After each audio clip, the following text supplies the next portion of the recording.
আসসালামু আলাইকুম। গত ক্লাসে আমরা দেখেছিলাম এমএস পাওয়ার পয়েন্ট কীভাবে ওপেন করতে হয়, সেই ক্ষেত্রে আমরা 5টি উপায় দেখেছিলাম।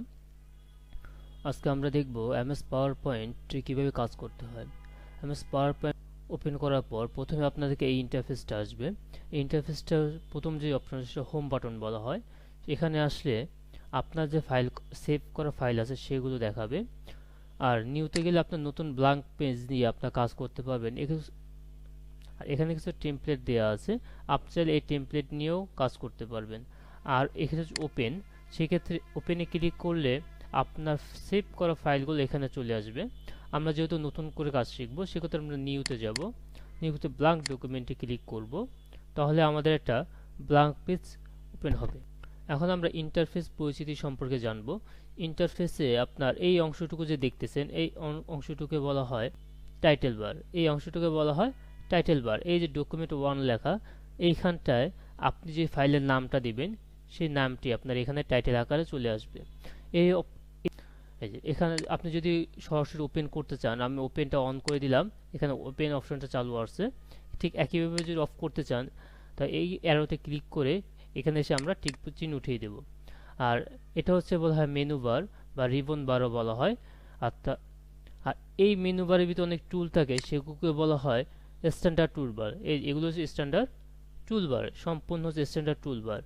এই স্ট্যান্ডার্ড টুলবারের ভিতরে কিছু গ্রুপ থাকে। দেখেন এখান থেকে এই যে দাগ পর্যন্ত, এই দাগ পর্যন্ত বলা হয় একটা ক্লিপবোর্ড গ্রুপ।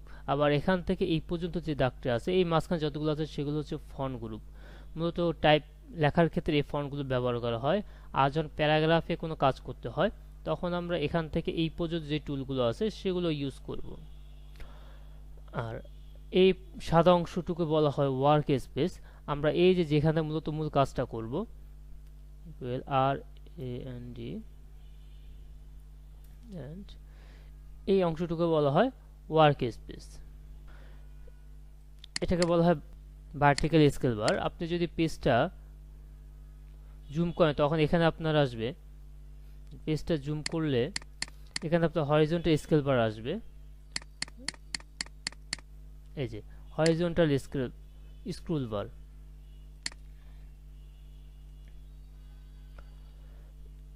আমার পেজে মার্জিন আনার জন্য আমরা এখান থেকে ভিউ থেকে রুলার দেই, ভিউ রুলার। আচ্ছা, এটাকে বলা হয় হরিজন্টাল স্কেল বার, এটাকে বলা হয় ভার্টিক্যাল স্কেল বার। আপনি যদি কোনো সময় পেজটাকে উপর আপ ডাউন বা উপর করতে চান, আপনি ভার্টিক্যাল স্ক্রল থেকে আপনি এভাবে করলে পেজটা উপর নিচে করা যাবে। এক্ষেত্রে আবার নিচে আছে, সেটা হচ্ছে স্ট্যান্ডার্ড টুলবার। আপনার পেজে কতগুলো ওয়ার্ড বা এই ওয়ার্ক স্পেসে কতগুলো ওয়ার্ড, কতগুলো পেজ নিয়ে আছে, সেটা এখানে আপনাকে শো করবে। এখন চলে যাব আমরা ফাইল অপশনে। ফাইল, হোম, নিউ আর ওপেন, এগুলো নিয়ে হচ্ছে আপনার ফাইল অপশন। আপনি যখন নতুন কোনো ব্ল্যাঙ্ক পেজ নিয়ে কাজ করবেন, তখন আপনি চাইলে হোম থেকে ব্ল্যাঙ্ক ডকুমেন্টে ক্লিক করতে পারেন, অথবা কন্ট্রোল এন ক্লিক করলে আপনার নতুন একটা ফাইল আসবে। দেখি কন্ট্রোল এন। অথবা আপনি যদি ম্যানুয়ালি আনতে চান, ফাইল, নিউ, ব্ল্যাঙ্ক ডকুমেন্টে ক্লিক করব, আমাদের নতুন একটা ফাইল আসবে, সেক্ষেত্রে আপনি কাজ করতে পারবেন। আর ওপেন, কন্ট্রোল ও দিলে আপনার সেভ করা ফাইলগুলো ওপেন অপশনে চলে আসবে। আমরা ওপেন ক্লিক করলাম, আপনার যে ফাইলটা সেভ করা আছে সেটা এখানে দেখাবে। আপনার যে ফাইলটি এডিট করবেন বা টাইপ করবেন, সেটা আপনি এখান থেকে ক্লিক করলে ওপেন হয়ে যাবে। এর শর্টকাট অপশন হচ্ছে কন্ট্রোল ও। আমি যদি কন্ট্রোল ক্লিক করে মাউস কিবোর্ডে ও দেই, তখন দেখেন আমাদের শিফট কন্ট্রোল ওপেন, এই ওপেন অপশনটিকে নিয়ে আসছে। এই দ্বিতীয় যে অপশনটি আছে নিচে, সেভ। এই সেভ আর সেভ এর সাথে পার্থক্য হচ্ছে, আপনি যখন কোনো একটা নতুন ফাইল সেভ করবেন, তখন আপনি সেভ অ্যাজ থেকে সেভ করবেন। সেভ অ্যাজে ক্লিক করব, ব্রাউজ। এখানে আপনি এই অপশন হচ্ছে আপনি কোনো একটা জিনিস কোথায় সেভ করবেন সেই লোকেশনটা সিলেক্ট করে দিতে হবে। আমি যদি ডেস্কটপে সিলেক্ট করতে চাই, আমি ডেস্কটপে ক্লিক করব। তারপর এখানে ফাইলের নাম, আমি যে ফাইলটা লিখছি সেটার নাম দিয়ে দিব, ms word ফার্স্ট ডকুমেন্ট। এখন যদি আমি এখানে সেভ দিই তাহলে সেভ হবে। এছাড়া আপনি ফাইলের কোন টাইপে সেভ করতে চাচ্ছেন সেটা নির্দেশ করতে পারেন। এখানে আছে ওয়ার্ড ডকুমেন্ট। ওয়ার্ড ডকুমেন্ট দিলে আপনি ফাইলটি পুনরায় এডিট করতে পারবেন, অথবা আপনি যদি পিডিএফ দেন আপনি পিডিএফে এটি সেভ করতে পারবেন। সেক্ষেত্রে হচ্ছে আপনি এডিট করতে পারবেন না, তাই আমরা ওয়ার্ড ডকুমেন্টে রাখবো। আর যদি আমরা সেভে ক্লিক করি আমাদের ফাইলটি সেভ হয়ে যাবে। সেভ হয়ে গেছে আমাদের ফাইলটি। দেখেন আমরা যে ফাইলের নামটা দিয়েছিলাম সেটা আমাদের টাইটেল বারে দেখাচ্ছে। এখন এটা হচ্ছে, তাহলে আমরা সেভ অ্যাজটা দেখলাম যে নতুন একটি ফাইল সেভ করার জন্য সেভ অ্যাজ ইউজ করব। আর সেভের কাজটা হচ্ছে আপনার এটা সেভ করা ফাইল, আপনি যখন নতুন একটা সেভ করা ফাইল নেবেন সেটা যদি আপনি কোন এডিট করে থাকেন,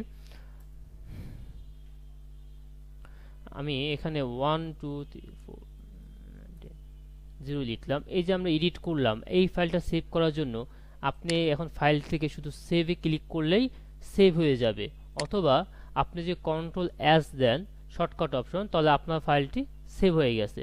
এখন যদি আমি এমএস পাওয়ার পয়েন্ট থেকে বের হয়ে যাই, দেখেন আমার যে ফাইলটা এটা যদি আমি ওপেন করি,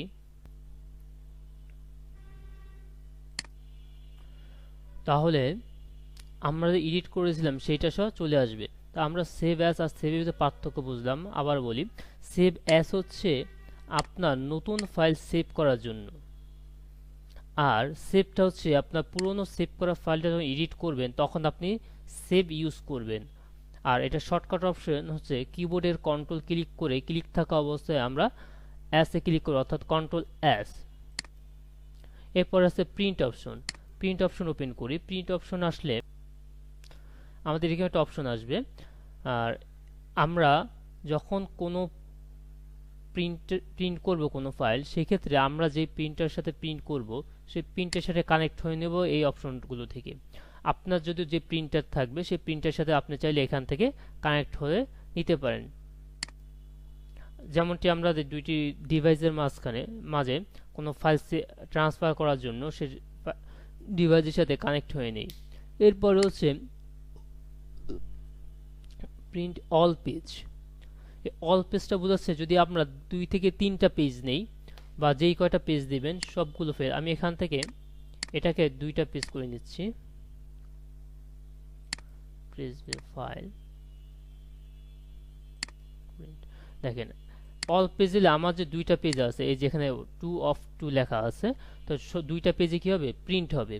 আর যদি আমরা কারেন্ট পেজ দিই তাহলে হবে আমি যে 2 নাম্বার পেজ আছে শুধু 2 নাম্বার পেজটা প্রিন্ট হবে, 1 নাম্বার পেজটা প্রিন্ট হবে না। আবার আমি যদি এখানে 1 নাম্বার পেজে চলে আসি আর এখানে যদি কারেন্ট পেজ দেয়া থাকে তাহলে আমার 1 নাম্বার পেজটা প্রিন্ট হবে, 2 নাম্বার পেজটা প্রিন্ট হবে না।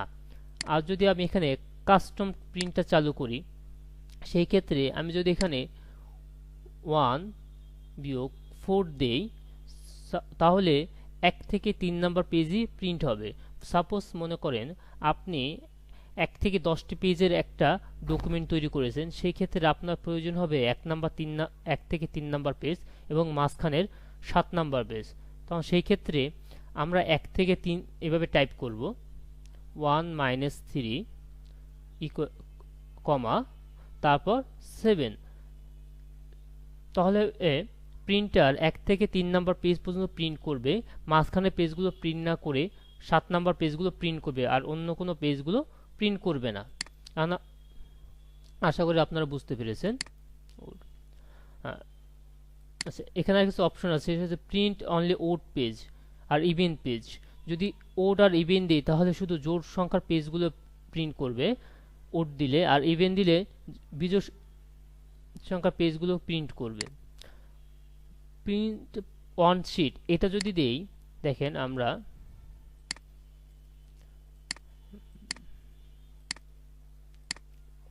ওয়ান শিট থাক।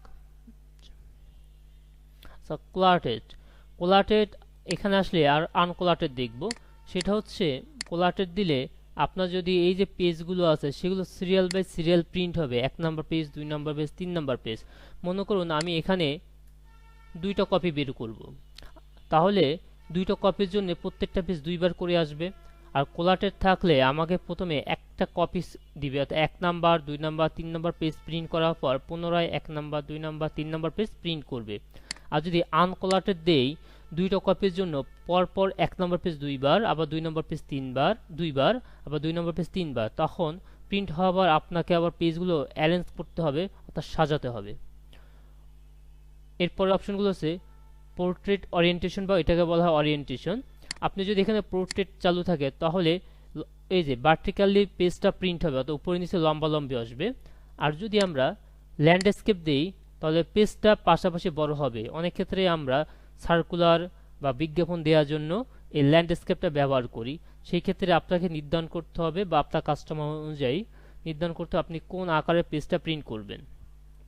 আমরা পোর্ট্রেট রেখে দিলাম। এরপরে হচ্ছে পেজের সাইজ। পেজের সাইজটা হচ্ছে নর্মালি আপনার লেটার সাইজে থাকে, এটা ডিফল্ট সাইজ হিসেবে থাকে। আপনার যদি বড় সাইজ থাকে তখন 11 থেকে 17 ইঞ্চি নিতে পারেন, তখন আপনার পেজটা অনেক বড় হয়ে যাবে। দেখেন আমরা স্ক্রল করে নিচে আসি, পেজটা অনেক বড় হয়ে গেছে। আবার যদি আপনার A4 সাইজ নিতে চান, আমরা A4 সাইজে নিব। আমরা লেটার নিয়ে যাই। আচ্ছা, আপনি যদি কাস্টম করতে চান সেক্ষেত্রে এই যে মোর পেজ সাইজ, এখানে ক্লিক করব। ক্লিক করে আমাদের পাশে কতটুকু প্রয়োজন বা হাইটে কতটুকু প্রয়োজন আমরা সেটা এখান থেকেই পছন্দ করে দিতে পারি। এরপর আমরা ক্লিক করব। ক্লিক করলে আপনার এই যে সাইজটা দিলাম সেই সাইজ হিসাবে পেজগুলো চলে আসছে। আমি আবার লেটার চলে যাই। পেজের মার্জিন, পেজের এই যে বাম পাশে এই উপরে অংশটুকু হচ্ছে পেজের মার্জিন। এই মার্জিনটুকু আমরা চাইলে এখান থেকে নর্মাল সাইজ দিতে পারি, অর্থাৎ চারপাশে 1 ইঞ্চি করে মার্জিন থাকবে। ন্যারো সাইজে 1/2 ইঞ্চি করে দেওয়া যায়। এছাড়া আমরা চাইলে কাস্টম মার্জিনে গিয়ে নিজেদের মতো মার্জিন করে নিতে পারি। এই যে টপ বলতে উপরে মার্জিন, আমি যদি এখন টপে হাফ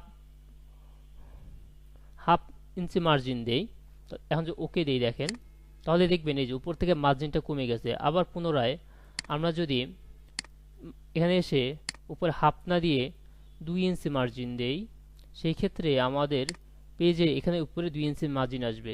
একইভাবে আমরা একটা পেজের চারপাশে কতটুকু মার্জিন প্রয়োজন আমরা এখান থেকে এটা নির্দেশ করে দিতে পারি। এখান থেকে আমরা পোর্ট্রেট বা ল্যান্ডস্কেপ চুজ করতে পারি। এরপরে আপনি যখন প্রিন্ট দিবেন তাহলে আপনাকে ফাইলটি সেভ করে নিতে হবে।